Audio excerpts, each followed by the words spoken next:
Hey y'all, it's your girl Iyanna Pierre-Louis, and you are tuned into another episode of the Archives of an Alchemist.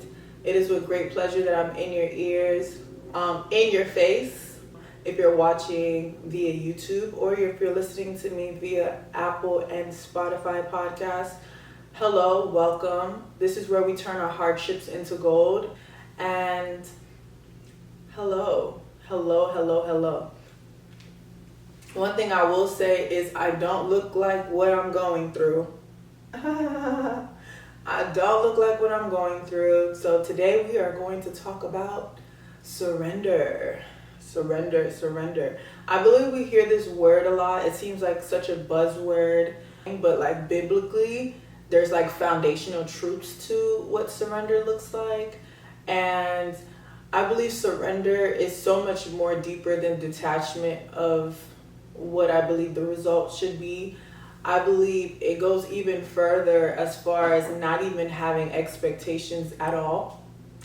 The only expectations that you should have is the fact that God is a good God, and therefore because they're a good God, they could only do good things. I believe that is what the truth I'm holding on to. And yeah, surrender. Let's talk about surrender. So, if you're new here, hello. So basically the archives, I would consider them to be like diary entries. Like, think of how folks just find historical artifacts of back in the day and they're just considered archives. Like, this is what I am considering to be like when I reach wherever pinnacle that I am going to reach, because who knows, I don't know, it's all up in the air, whatever. But wherever I am 10, 15 years from now, God willing, I'm going to be able to have these level of archives or artifacts as remembrance, as far as just like what it looked like in this season. And it really, hindsight although is the best sight, but I believe how I usually get through these seasons is through detachment and wholeheartedly like being so disillusioned that I'm not even necessarily experiencing my things. Like, I'm seeing myself outside of me experiencing things, not actually being present. Always daydreaming and thinking of somewhere where I want to go, like not necessarily being here. And I believe like I'm trying to do different things, and I am doing different things, being more present in my current situation, because with presence there comes honesty. And unfortunately, I believe I was just very dishonest as far as what this looks like and how it is and how it feels. I've just really kind of like downplayed everything that's happening. And because I've downplayed it, I've never actually attacked certain roots. I never actually addressed certain shadows that I need to work on, and things that would come up to the surface. I just see it as, oh, they're coming up to the surface, instead of seeing them as these are things God wants me to deal with in this season and not bring them into my next. And I say all of this to say, as I continue to do this walk and I learn more about myself and I learn more about God, like who God intended me to be, I'm realizing that I never really lived a life of true trusting in God. I never really trusted God with my life, with my decisions, with my plans. I genuinely thought like I am supposed to live and have such ambitious ways of living and get to those things, and then once I get to those things I will retire and like life will be good. However, these past 4 years, life has rocked me every way but loose. And I believe, hindsight, now that I've come to a place where I'm not considering and calling the things that occurred to me bad things, actually changing my definition of what is good, what is bad. Because in reality, if I am aligning myself with the will of God, there's nothing necessarily bad that can happen to me, because everything is going according to the overall plan that was set for my life even before I was in my mother's womb. So now moving forward is like changing my vocabulary when things don't go my way, actually seeing this as, oh, okay, this is God's protection, or seeing this as, this was not for me, what's for me will never pass me. And although that's a very spiritual way of saying things, but it's actually biblical as well, as far as just like, if God has his plans for me so long ago, that means there's nothing that catches God by surprise. Only me, I be surprised. I'm the one who gets surprised. But in reality, it's all going according to what God set out. And I've just been challenged to really let go a lot of things. I let go of my idea of what friendships would look like for me. I let go of my idea of what jobs and careers, like I'm still working on that. I'm working on that in present time, just letting go of the idea of what my career will look like and the time span that I should have it in, what industries or organizations that I should be working at. Like, I'm letting go of that idea of what that looks like and the idea of what success looks like, because I believe I was aligning myself to success according to what the world sees as success. You know, most of the things that the world considers to be success is earthly things that you could physically, tangibly see. And because a lot of my current period of my life, for the past year or so, has been God working internally, and you can't necessarily put a finger on it. You can't necessarily see that. And adjusting my eyes to what God sees and what people see, because I was aligning myself to what the world considers to be great, bad, good, ugly, sad, I found myself to be in very depressive seasons.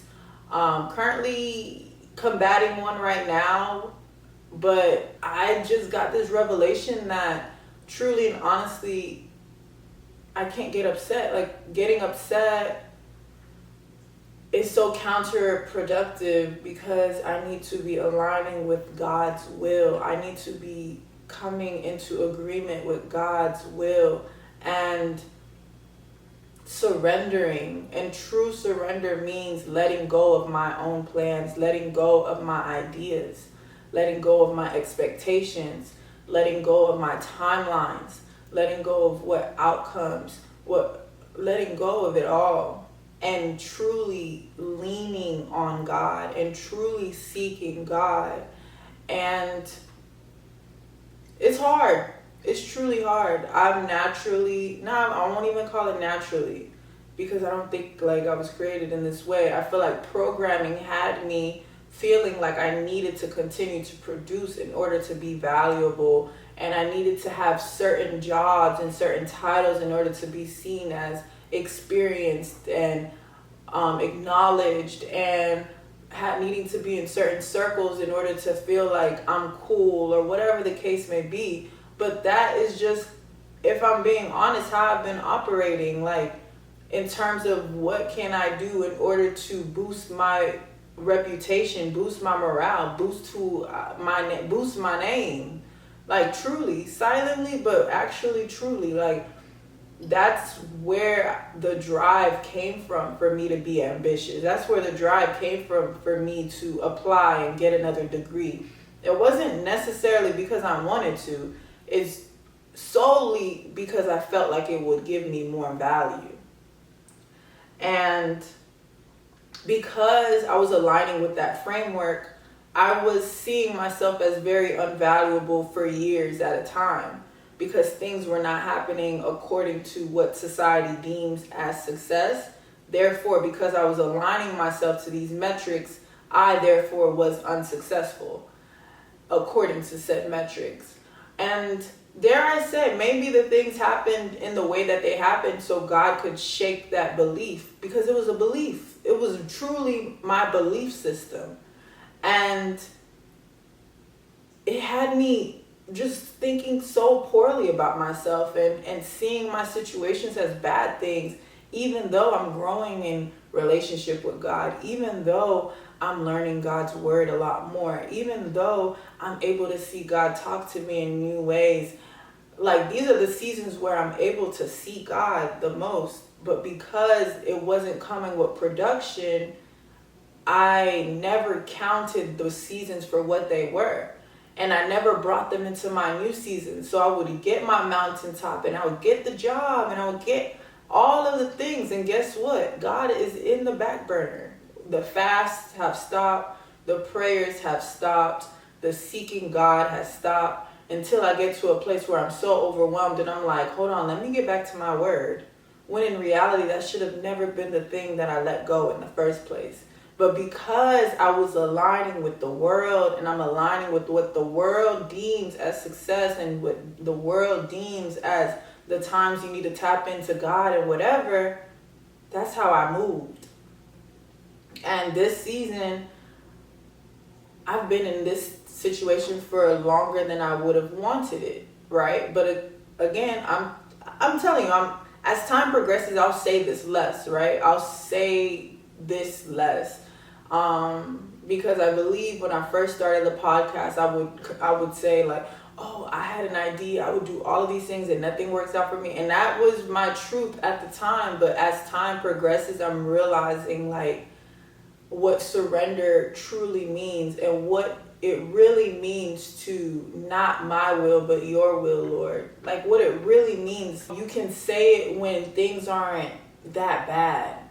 It's so much easier to say that, like, oh, I wanted to go to this trip, I didn't end up going to this trip. Like, well, it is what it is. Like, or I get a ticket, it is what it is. But how is it when you experience loss? When you experience loss back to back, that you could never even have accounted for, like, what's the posture then? Like, or when a timeline, like, you thought you had something and next thing you know, it falls out of your hand. What's the posture then? Like, that's when we are met, and our idea of surrender is challenged, when we have things that challenge it, truly challenge it. And I believe, according to all of this loss that I've lost this year, I started to see it as a bad thing. But in reality, if it's God's will, it's not a bad thing. Like, if things are being ripped from my hands, that means they never were intended to stay in my hands. Like, my posture is different, my idea is different, my insight is different, and it's solely because I've gotten to a point where I thought that if these things were to leave me, I would surely die. If I'm being honest, if I thought if these things were to happen, like, I wouldn't be able to make it. And a lot of the things that I said that for are happening in real time. So what does that mean? That means God has equipped me to handle every single thing that will come my way, because I was at that point and I saw it from that standpoint, like, oh, if this happened, I don't know if I could make it. But it happened, and I'm making it, and God is giving me strength through it. So what does that mean? That means I need to give it all up. Whatever I thought, whatever I feel that could never leave my hands, whatever I feel like I need to give that up, because there's nothing that I should need outside of God. There's nothing that's going to even sustain me. And this is coming from someone who at this point finds sustenance in God.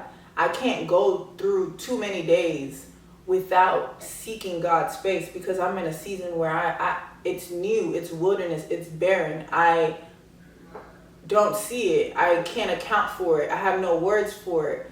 But you know what I'm doing in this season? I'm holding my tongue. I'm trying to hold my tongue. I'm not trying to say things that I don't mean, because I don't have understanding, you know? And that comes with the point. Don't lean on my own understanding, because if it's according to my own understanding, I will always be wrong. You have to surrender your understanding, the words. Don't try to put words for things you don't have words for. This is not the time to damn your situation just because it looks like a damning situation. This is not the time to think that this is where you're going to die just because everything around you is dying. This is the exact point where you need to surrender and lean into the word of God and use it as an encouragement point to get you day to day, literally daily bread. Because that is going to be the only thing that can sustain you throughout your season of wilderness, throughout the season of wastelands. That's the only thing that will continue to keep you going. It won't be your own understanding. And it has been. And you tried. But guess what? Your own understanding is damning a situation that God is providing fruit for. God is pruning you to be unrecognizable for, because we have human insight. We don't have the big picture. We only have the context that is in front of us. And right now, I'm learning to let go of my context, let go of my eyes, let go of my views, let go of what I can see. Because what I can see, and if I speak to what I can see, I could actually speak death into a situation God is bringing light into. And I don't want to do that anymore. I've been talking very negative about the things that I've been going through. And that's just naturally because of my viewpoint of what I thought I was going through was a bad thing. And y'all are going to see the trajectory. If you've been listening to my podcast since day one and you're here on the 21st episode, I believe.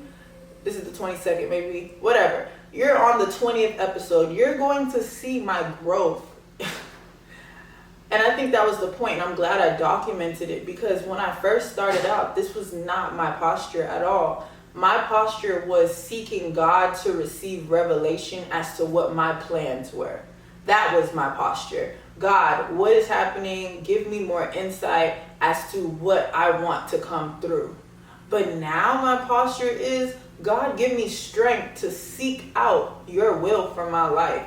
Give me strength necessary to keep going day to day. Lord God, give me the faith necessary to not look within my circumstance and still seek you out every single day. That is the new posture I'm taking, because I've realized my viewpoint has gotten me this far and it's not working. Nothing has worked according to what I wanted it to work. And that doesn't mean it was ever supposed to work. What it means was I need to get in a position of true surrender and give up my whole entire plans and seek God to get more clarity as far as what I should be and who am I in this season and what is this for? Get more understanding through God. And I don't think I never really took this avenue before. This is my first time taking this avenue. I've never done it.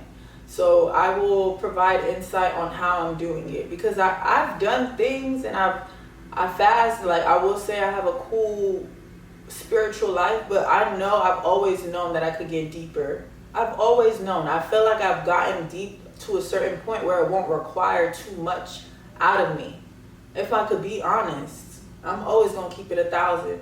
But I just wanted it to be in a point where I could still be able to hang with the people and still hang with God. I still wanted one little foot out and one little foot in. But I think right now and moving forward, I don't believe I could have one foot in and one foot out, because I believe there are principalities and kingdoms that are after my destiny, that are after my bloodline. It's getting to the point where this is where you have to recognize this is truly a spiritual fight. And me dibbling and dabbling, it's only allowing the other team that's against me to win. I had the big revelation that, girl, you think you keep praying, none of these things are working out for you. Okay, you think it's really the economy? Could it not be spiritual warfare over your destiny, spiritual warfare over your faith? Could it not also be that? Why aren't you praying more? Why aren't you fasting more? Why are you getting defeated off of something? If God said that you are going to be a lender of many nations and borrower of none, and God is not one to lie, what is after your destiny right now? You need to tighten up. And I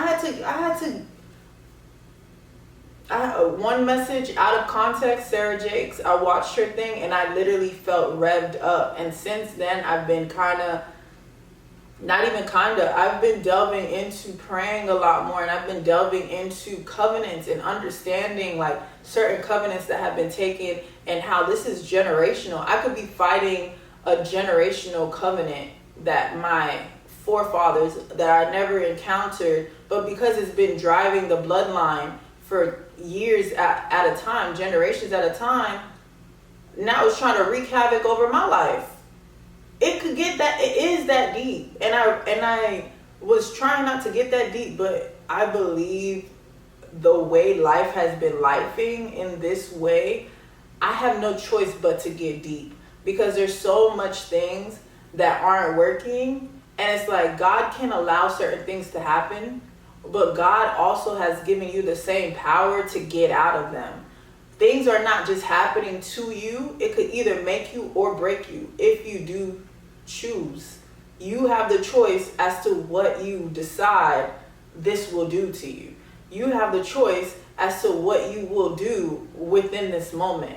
And I feel like I've been choosing God, and I'm getting a bit wary. But the thing about it is, I don't feel inclined to go back to my old ways. I feel like because I've been so consistent in what I've been doing and how I've been seeking God, that even when I try to venture out and do things that I used to do, they don't feel right.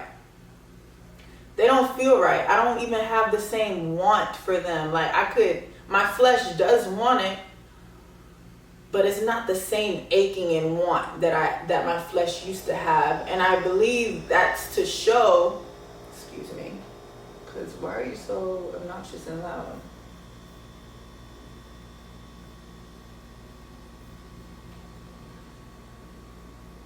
But I believe the intention is to show that I have the power. I have choice. I have power. I've always had power. And whatever I choose between igniting more power into my spirit or igniting more power into my flesh, that's genuinely my choice. And it's going to require a choice, because you can't do both. There's going to be a certain point, and I believe everybody is met with this. It's either we decide, it's up to us what we decide to do, but I believe we're all met with the choice of either we do it this way or we do it the other way. And it's really up to you to figure out which way are you going to continue to edify. Are you going to continue to edify your spirit, or are you going to edify your flesh? And there are things that are keeping us in cycles, i.e. distracting us from things that we're supposed to be doing, that was set long ago for us to do. And I realized I fall victim to the distractions. I fell victim to a lot of things that I had no business falling victim to. But now, because I have such a level of clarity, it's just, I think with this clarity, I'm meant to surrender more. Like with this clarity, I realized that I never was truly operating with, Lord, let your will be done. At the end of the day, let your will be done. It was always, why is this not working? Why I'm doing all of the things, but I can't outwork God. I can't outwork God. I can't outwork the things that they're doing in the background, and I can't outwork things that are not meant for me to have. I'm just I'm running myself rugged for a plan that was never meant to happen. And then guess what? There are times where I do get the plans and I get what I want, and I'm unsatisfied. I'm so unsatisfied. I'm so burnt out in it. I feel very in it. I feel like, why am I here in it? And I think another thing is, like, I was working backwards. I would get the thing and I would pray to God about the thing. And it's like, one thing about it, let's say I give God, hey God, I'll give you these portions of my life, but my relationships, the guy I intend to marry, like, I don't know what you're gonna do with that. You might give me a lane. friends. I never really went to God about my friends. It was just like, oh, these people are in front of me. Bet, let's just make friendships. Like, there are just certain pockets of my life that I never truly surrendered to God or knew that I needed to. Because, again, this is just not teaching that I would receive, honestly. I believe it was always like your finance, and even my finances silently. I would never really give to God because I felt like maybe God will call me to a life of poverty. And let me be honest, I'm being honest. She's being honest, people. I am. And I'm being real, and I think other people can relate to this. Like, we'll give, okay, God, you could touch this. I'll pray to you. I will attend to you. But when it comes to my relationships, I don't know. When it comes to my finances, I don't know. When it comes to certain jobs that I want, you might have me working in jobs I don't want to work in. And guess what?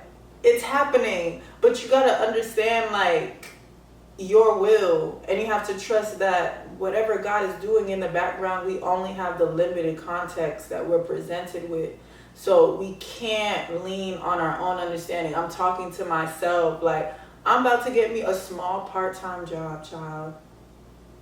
I feel so humbled getting this job because I promise, I told y'all, I have this, I have that. Like, why aren't things working? And literally, and just to show you like what surrender does, because I told you I had a conversation with y'all talking about becoming self-defined. And if you haven't tapped into that, it's on YouTube and it's also on the local podcast. But becoming self-defined, where I realized that I was defining myself by metrics of society. And through that revelation, I ended up starting to apply just jobs. Just to say, like, just to get a job. Because bills need to be paid. Like, I still live in America. I still live here in the U.S. I'm not in heaven yet. So I have to pay with currency. So it did get to that point where it was just like, I'm just going to apply to anywhere because I'm not going to allow my career to define me. And guess what, y'all? She gets a job. She gets a job. And that just shows you, I wasn't going to say this, but I have to say it to give y'all an idea / example as to what it looks like to surrender. When you truly throw your hands up in the air and you're like, okay, God, whatever way you want to bless me, I will accept it. Then you receive blessings. Then the blockages that were there actually alleviate. Because for me to not have gotten any interviews up until this point, and it happens to be for a part-time job that I would have never applied to if I didn't have that revelation of not defining myself by certain metrics, like just the timing and how it fell onto my lap, it just goes to show you that this could have happened a long time ago if I decided to give up my plan, if I decided to give up the way and the path that I feel like this all should work out in, if I decided to just literally surrender. So with that being said, thank you all for tuning in. It is your girl, Iyanna Pierre-Louis, and you have been introduced and enjoying the archives of an alchemist. And until we meet again, I hope you're living in surrender and you're just giving up your plan, because God truly does know best. Take it from me, child. Take it from me. And we're going to keep going through this journey together. Mwah. The Alchemist.